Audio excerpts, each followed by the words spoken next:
देखो, राहु जो है वो हमारी वैदिक एस्ट्रोलॉजी में सबसे मिसअंडरस्टूड ग्रह है। लोग कहते हैं कि ये एक श्राप है, पाप ग्रह है, ये आपको तबाह कर देगा, लेकिन ये सब गलत है। राहु कोई एनिमी नहीं है, राहु एक टीचर है। और आज मैं आपको बताऊंगा कि आपके चार्ट में राहु किस घर में बैठे हैं और वो आपको क्या सिखा रहे हैं। ये वीडियो सिर्फ इंफॉर्मेशन नहीं है, ये एक अवेयरनेस वीडियो है। तो अगर आप जेन्युइनली अपने पैटर्न्स को समझना चाहते हैं तो पूरा वीडियो जरूर देखिए, क्योंकि मैं आपको वही बताऊंगा जो बृहत्पराशरा होरा शास्त्र कहती है, जो हमारे वैदिक एस्ट्रोलॉजी के क्लासिक टेक्स्ट है वो कहते हैं, लेकिन वो भी मॉडर्न साइकोलॉजी के साथ आपको एक्सप्लेन करूंगा ताकि आपको अच्छी तरह से समझ में आ सके सारे कॉन्सेप्ट्स। तो चलिए शुरू करते हैं इस बहुत ही बेहतरीन लेकिन मिसअंडरस्टूड टॉपिक को समझने के लिए। सबसे पहले समझो कि राहु का नेचर क्या है। राहु एक छाया ग्रह है, इसे हम शेडो प्लैनेट कहते हैं। फिजिकली एग्जिस्ट नहीं करता, ये मून और अर्थ के ऑर्बिटल इंटरसेक्शन का पॉइंट है, लेकिन एनर्जेटिकली साइकोलॉजिकली ये बहुत ही पावरफुल है। राहु का काम है ऑब्सेशन क्रिएट करना, इल्यूजन क्रिएट करना, आपको एक चीज की तरफ पुल करना विद सच इंटेंसिटी कि आप रैशनल नहीं रह जाते। और ये ऑब्सेशन आपका कार्मिक लेसन है। जिस घर में राहु बैठे हैं वो एरिया आपकी लाइफ में एक मैग्नेटिक पुल देता है। आप वहां अट्रैक्ट हो, बट वहां कंफ्यूजन भी बहुत ज्यादा है, स्मोक भी है, क्लैरिटी बिल्कुल नहीं है। ये सबसे बड़ा काम जो है वो राहु करता है आपकी कुंडली में। तो आइए इसको एक एक करके सारे घर में समझते हैं कि कौन से घर में राहु हमें क्या इफेक्ट देता है।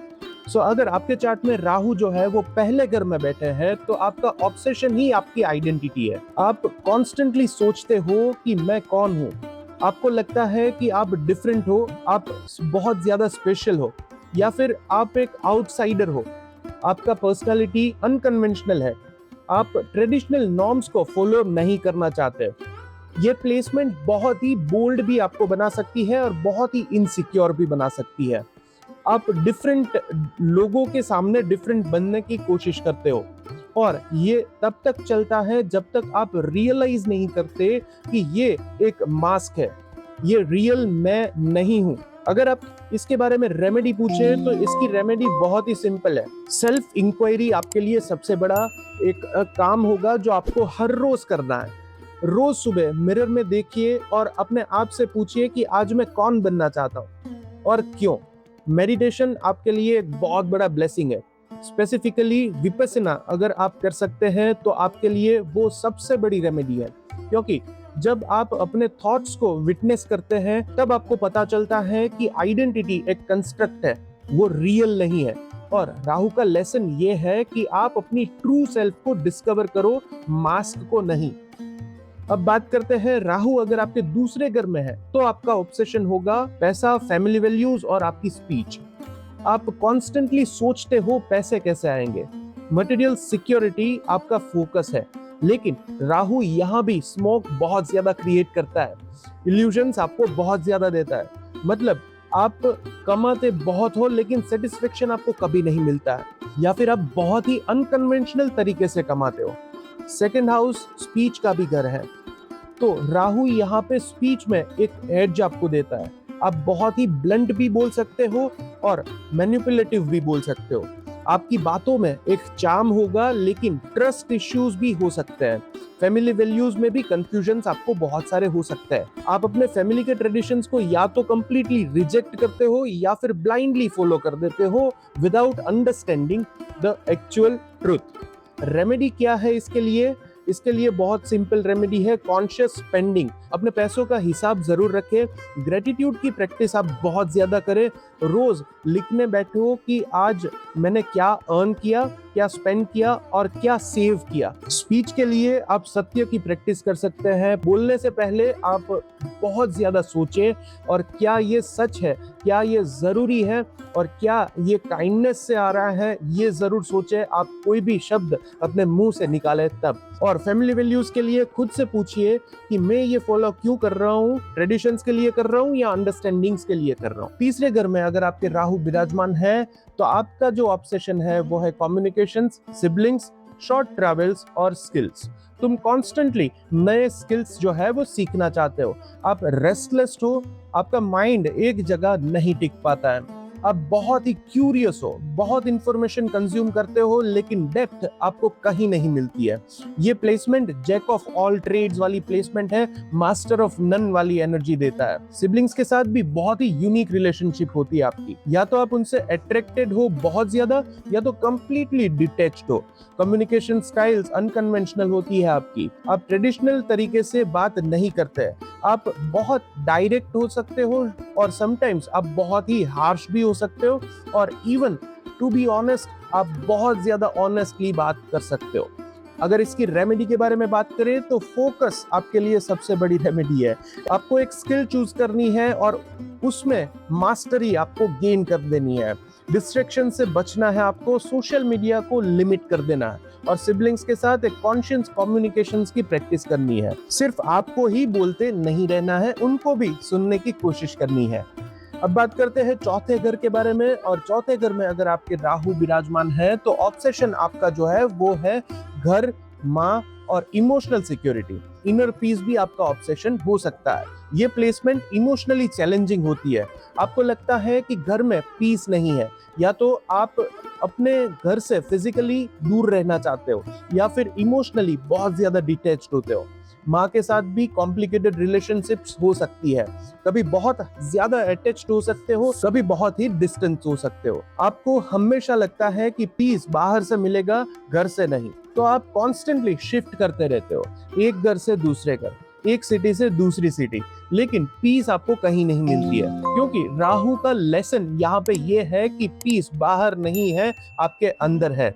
अगर इसकी रेमेडी देखें तो घर को सेक्रेट स्पेस बनाओ, रोज सुबह उठ के अपने घर को क्लीन करो, ऑर्गेनाइज करो, मेडिटेशन का एक स्पेसिफिक कॉर्नर बनाओ जहां पे आप हर रोज मेडिटेशन की प्रैक्टिस कर सको।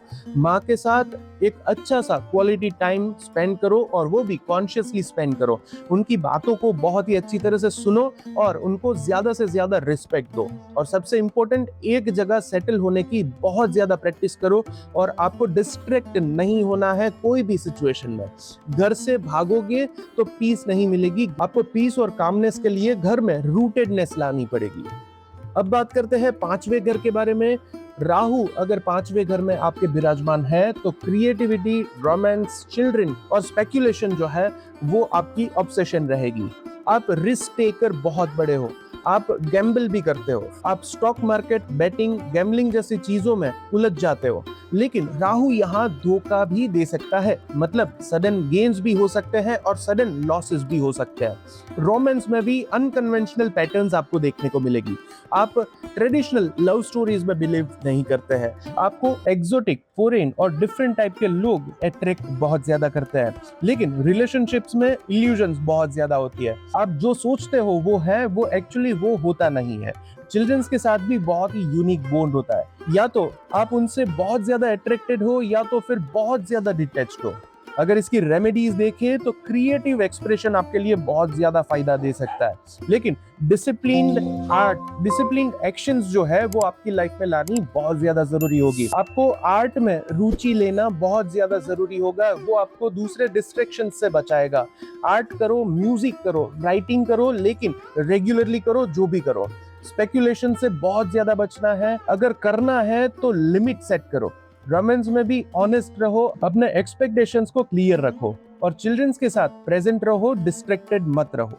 अब बात करते हैं छठे घर में। अगर आपके राहु जो है वो विराजमान है तो आपकी ऑब्सेशन होगी हेल्थ, एनिमीज, डेली रूटीन और सर्विस। ये एक ट्रिकी प्लेसमेंट कहा जा सकता है एस्ट्रोलॉजी के हिसाब से। हेल्थ में अनयूजुअल इश्यूज आते रहेंगे जो डायग्नोज करना मुश्किल भी हो सकता है। आपको हमेशा एक बात लगेगी कि कुछ तो गलत हो रहा है, लेकिन क्या हो रहा है वो पता नहीं चलता। एनिमीज भी अनयूजुअल होते हैं, हिडन एनिमीज होते हैं जो डायरेक्टली अटैक नहीं करते लेकिन पीछे से काम करते हैं। डेली रूटीन में भी कैओस आपकी लाइफ में जरूर रहती है, आप स्ट्रक्चर्ड मेंटेन नहीं कर पाते हैं, और सर्विस सेक्टर में भी काम करने का मन बहुत ज्यादा होता है, लेकिन आपको सर्विस सेक्टर में काम करके भी सेटिस्फेक्शन नहीं मिलता है। अगर इसकी रेमेडी देखें तो हेल्थ के लिए प्रिवेंटिव केयर आपके लिए बहुत ज्यादा जरूरी है। रेगुलर हेल्थ चेकअप्स, योगा, आप डेली योगा के लिए 15-20 मिनट्स आप दे सकते हैं। इससे आपको अनयूजुअल हेल्थ इश्यूज नहीं आएंगे। स्पेशली ग्राउंडिंग आसनास जैसे कि ताड़ासन हो गया, वृक्षासन हो गया, ऐसे आसनास आप जरूर करिए। और एनिमीज से बचने के लिए गॉसिप से आप बिल्कुल दूर रहे। किसी के बारे में नेगेटिव बात आपको नहीं करनी है। डेली रूटीन को स्ट्रिक्ट बनाना है। Wake up time, meal time, sleep time को आपको फिक्स करना है और सर्विस करनी है, लेकिन ईगो के बिना। सेवा करो, एक्सपेक्टिंग नथिंग इन रिटर्न। अब बात करते हैं 7वें घर के बारे में। अगर 7वें घर में राहु महाराज आपके विराजमान है आपकी कुंडली में, तो आपका ऑब्सेशन होगा पार्टनरशिप्स, मैरिजेस, बिजनेस रिलेशनशिप्स, ये सारी चीजों में। ये प्लेसमेंट रिलेशनशिप्स को चैलेंजिंग बना देती है। आपको एक्सोटिक पार्टनर्स अट्रैक्ट करते हैं। Different cultures, different backgrounds, different age groups आपको अट्रैक्ट करते हैं। आप ट्रेडिशनल मैरिजेस में फिट नहीं होते हैं। आपको फ्रीडम चाहिए रिलेशनशिप्स में भी, लेकिन इल्यूजन ये होता है कि परफेक्ट पार्टनर मिलेगा जैसे मूवीज में होता है, और जब रियलिटी हिट करती है तो कंफ्यूजन आपको बहुत ज्यादा आ जाती है। बिजनेस पार्टनरशिप्स में भी ट्रस्ट के इश्यूज आपको बहुत सारे हो सकते हैं। आप या तो ब्लाइंडली ट्रस्ट करते हो या कंप्लीटली डिस्ट्रस्ट हो। रेमेडी अगर हम इसके बारे में देखें तो रियलिस्टिक एक्सपेक्टेशंस आपके लिए सबसे बड़ी रेमेडी है। पार्टनर्स को ह्यूमन समझो, सुपर हीरो नहीं। कम्युनिकेशंस को ऑनेस्ट रखो, एजम्पशंस मत बनाओ, और मैरिज को एक साधना समझो, ये एक फेरी टेल नहीं है। बिजनेस में कॉन्ट्रैक्ट्स क्लियर रखो। बिजनेस के लिए हो सके वो सारी कम्युनिकेशंस रिटर्न में रखो। आपको ट्रस्ट तो करना है, लेकिन वेरीफाई करके ट्रस्ट करना है। अब बात करते हैं 8वें घर के बारे में। अगर आपके 8वें घर में राहु महाराज विराजमान है तो आपका ऑब्सेशन होगा मिस्ट्रीज, ओकल्ट और ट्रांसफॉर्मेशंस जैसी चीजें। सडन इवेंट्स और इनहेरिटेंस आपकी सबसे बड़ी ऑब्सेशन हो सकती है। 8वें घर में राहु महाराज की प्लेसमेंट एक डीप प्लेसमेंट कही जाती है हमारी वैदिक एस्ट्रोलॉजी में। आपको हमेशा लगता है कि लाइफ में कुछ हिडन है, कुछ सीक्रेट है जो आपको डिस्कवर करना है।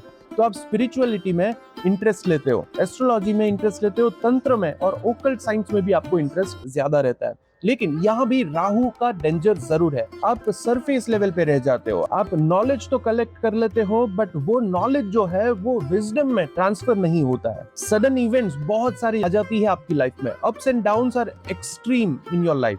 इनहेरिटेंस में भी कॉम्प्लिकेशंस है, बहुत सारे कॉम्प्लिकेशंस है ना। अगर ऐसा ही है तो रेमेडीज भी आपको बता देता हूँ। आपको जेन्युइन स्पिरिचुअल प्रैक्टिस करनी है, वो भी पूरी श्रद्धा के साथ। कोई भी शॉर्टकट्स आपको नहीं ढूंढने हैं और किसी फ्रॉड गुरुओं के चक्कर में नहीं पड़ना है। सेल्फ स्टडी आपको करनी है और मेडिटेशन आपको डीप से डीप करना है। ऐसा अगर आपने किया तो आप खुद अपने गुरु बन सकते हो। ट्रांसफॉर्मेशन को एम्ब्रेस करना है। जब भी लाइफ चेंज हो रही हो तो आपको रेजिस्ट नहीं करना है, लाइफ के साथ एक अच्छा सा फ्लो मेंटेन करना है। और इनहेरिटेंस के मामले में भी डिटैच्ड रहना है। एक्सपेक्टेशंस जब भी आप रखेंगे तो आप परेशान ही होंगे। तो एक्सपेक्टेशंस आपकी कम करे या तो बिल्कुल हटा दे। अब बात करते हैं 9वें घर के बारे में। और 9वें घर में अगर राहु महाराज विराजमान है आपकी कुंडली में तो ये है हायर एजुकेशन, फिलोसॉफी और लॉन्ग डिस्टेंस ट्रैवल और धर्म का घर। आप कॉन्स्टेंटली सोचते हो कि लाइफ का मीनिंग क्या है। आप स्पिरिचुअल सीकर हो लेकिन कंफ्यूज्ड भी बहुत ज्यादा हो। एक फिलोसॉफी से दूसरी फिलोसॉफी में जंप कर देते हो, एक गुरु से दूसरे गुरु में जंप करते हो, एक रिलीजन से दूसरा रिलीजन, लेकिन सेटल आप कहीं नहीं होते। फॉरेन ट्रैवल का ऑब्सेशन आपको बहुत ज्यादा होता है। आप हमेशा बाहर जाना चाहते हो, इंडिया से या अपनी कंट्री से बाहर जाना चाहते हैं। फॉरेन में भी सेटल होने का मन करता है। हायर एजुकेशन में भी अनकन्वेंशनल चॉइसेस रहती है आपकी। आप ट्रेडिशनल डिग्री नहीं करना चाहते हैं। अगर ये सारी चीजें आपके साथ रिलेट करती है तो एक चीज आपको मैं बता दूं कि इसकी रेमेडी जो है वो आपको जरूर फॉलो करनी चाहिए। आपको एक पाथ चूज करना है और उसके ऊपर कमिटमेंट लेके आना है। फिलोसॉफी शॉपिंग मत करो, डेप्थ में जाओ, विड्थ में नहीं। ट्रैवल करो बट विद पर्पस करो। हर जगह जाके फोटो लेने से एनलाइटनमेंट नहीं मिलता है। और एजुकेशन में भी प्रैक्टिकल बनो। डिग्रीज इंपॉर्टेंट है लेकिन स्किल्स इससे भी ज्यादा जरूरी है। 10वें घर की बात करें तो यहाँ अगर आपकी कुंडली में राहु महाराज विराजमान है तो ऑब्सेशन आपका होगा वो है करियर, रेपुटेशन, पब्लिक इमेज। ये पावरफुल प्लेसमेंट है फॉर सक्सेस, लेकिन चैलेंजिंग भी उतनी ही ज्यादा। आप करियर में अनकन्वेंशनल पाथ लेते हो, ट्रेडिशनल 9 to 5 आपके लिए नहीं है, आप एंटरप्रेन्योर बनना चाहते हो या फिर कुछ यूनिक तो जरूर करना चाहते हो, पब्लिक इमेज के बारे में भी बहुत ज्यादा कॉन्शियस हो, आपको फेम की बहुत ज्यादा चाहत होती है, लेकिन राहु यहाँ सडन राइजेस भी देता है और सडन फॉल भी देता है। रेपुटेशन ओवरनाइट बन सकती है और ओवरनाइट बिगड़ भी सकती है। अगर इसकी रेमेडी के बारे में अगर आप पूछेंगे तो इसकी रेमेडी बहुत ही सिंपल है। आपको ऑथेंटिक रहना है, इमेज के चक्कर में अपनी वैल्यूज को मत भुलाओ, करियर में शॉर्टकट्स मत लो और हार्डवर्क आपके लिए सबसे ज्यादा जरूरी है, लेकिन धार्मिक तरीके से हार्डवर्क करना है। और फेम को गोल मत बनाओ, काम को गोल बनाओ। फेम जो है वो आपके लिए बाई प्रोडक्ट आएगी, है ना। 11वें घर के बारे में अब बात करते हैं, और 11वें घर में राहु महाराज विराजमान होना, यानी कि इसका मतलब है आपकी ऑब्सेशन जो है वो income, social circles, Elder siblings, aspirations. आपको हमेशा लगता है जितना कमा रहे हो वो काफी नहीं है, बहुत ज्यादा इनकम की चाहत होती है। सोशल सर्कल्स में भी आप अनकन्वेंशनल लोगों के साथ घूमते हो, आप इलीट सर्कल्स में जाना चाहते हो, इन्फ्लुएंशियल लोगों के साथ रहना चाहते हो, लेकिन यहाँ भी इल्यूजन बहुत ज्यादा होती है, आप लोगों को ओवर एस्टिमेट कर देते हो। एल्डर सिबलिंग्स के साथ भी यूनिक रिलेशनशिप्स होती है, एस्पिरेशंस बहुत ज्यादा होती है लेकिन ग्राउंडेड नहीं होती है। आप बहुत बड़े सपने तो देखते हो बट एग्जीक्यूशन जो होता है वो बहुत ज्यादा वीक होता है। तो रेमेडी अगर हम इसके बारे में देखें तो अगेन बहुत ही अच्छी सी रेमेडी और सिंपल सी रेमेडी इसके लिए है। इनकम को ग्रेटिट्यूड से देखो, जितना है उसके लिए थैंक यू बोलो, और सोशल सर्कल्स में क्वालिटी देखो, क्वांटिटी नहीं। रियल कनेक्शंस बनाओ, नेटवर्किंग नहीं, और एस्पिरेशंस को ब्रेक डाउन करो इन स्मॉल अचीवेबल स्टेप्स। तभी आपको सक्सेस जो है वो एक अच्छे क्लियर विजन के साथ दिखती हुई मिलेगी। अब बात करते हैं 12वें घर यानी कि आखिरी घर के बारे में। अगर 12वें घर में राहु महाराज विराजमान है तो आपका ऑब्सेशन होगा स्पिरिचुअलिटी, आइसोलेशन, फॉरेन लैंड्स, मोक्ष, और लॉसेस का घर भी 12वां घर भी है। और ये सबसे बड़ा स्पिरिचुअल प्लेसमेंट हो सकता है, लेकिन सबसे कंफ्यूजिंग भी हो सकता है। आपको हमेशा लगता है कि मटेरियल वर्ल्ड से एस्केप करना है, आप मॉन्क बनना चाहते हो, फॉरेन सेटलमेंट का स्ट्रॉन्ग पुल होता है, लॉसेस भी बहुत ज्यादा आती है मनी, रिलेशनशिप्स और हेल्थ में, लेकिन ये सब आपको डिटैचमेंट सिखाने के लिए होती है। राहु यहाँ आपको बता रहा है कि अटैचमेंट जो है वो पेन है और डिटैचमेंट जो है वो पीस है। अगर इसकी रेमेडी देखें तो मोक्ष को गोल मत बनाओ, धर्म को फॉलो करो, मोक्ष जो है वो बाई प्रोडक्ट है। फॉरेन जाना है तो जाओ, लेकिन भागने के लिए नहीं, सीकिंग के लिए जाए।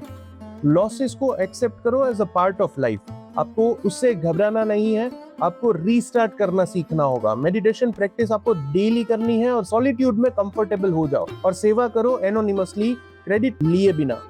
यही आपके लिए 12वें घर में अगर आपका राहु विराजमान है तो सबसे बड़ी रेमेडीज है। तो ये था राहु का कंप्लीट मैप। अब आप समझ गए होंगे कि आपके चार्ट में राहु कहाँ है और वो आपको क्या सिखा रहा है। ये ऑब्सेशन है लेकिन ये कर्स नहीं है, ये लेसन है। जब आप कॉन्शियसली इस लेसन को समझ जाते हो तो राहु आपका टीचर बन जाता है, आपका एनिमी नहीं। अगर आपको अपने राहु प्लेसमेंट की डिटेल्ड गाइडेंस चाहिए तो कमेंट में नीचे लिखिए, मैं पर्सनली आपको रिप्लाई जरूर करूंगा। और अगर ये वीडियो आपको हेल्पफुल लगा है तो इस वीडियो को लाइक और शेयर जरूर करें, और अगर आप फर्स्ट टाइम इस चैनल में आए हैं तो इस चैनल को सब्सक्राइब जरूर करें ऐसी ही वैल्यूएबल एस्ट्रोलॉजिकल इंफॉर्मेशन के लिए, क्योंकि ये चैनल सिर्फ इंफॉर्मेशन नहीं देगा, ये आपको अवेयरनेस देता है और अवेयरनेस से ही ट्रांसफॉर्मेशन आती है। इसी के साथ इस वीडियो में इतना ही। जय श्री हरि, फिर मिलते हैं अगले वीडियो में।